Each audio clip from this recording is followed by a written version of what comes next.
Hello everyone, welcome to day 51 of 75. ఈరోజు వచ్చేసి chest day, best day. So decline dumbbell press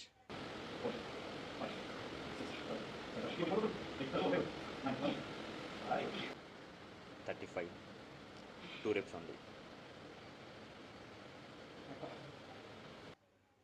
cramps, muscle over use వల్ల cramps అనేది వస్తాయి. Dehydration వల్ల కూడా వస్తాయి. సో హైడ్రేట్ ఉండండి, ఎలక్ట్రోలైట్స్ తీసుకోండి. So cramps is normal. Bar dips 10 reps with 10 kg. అరే జనాలు ఎందుకు అంటారు భయ్?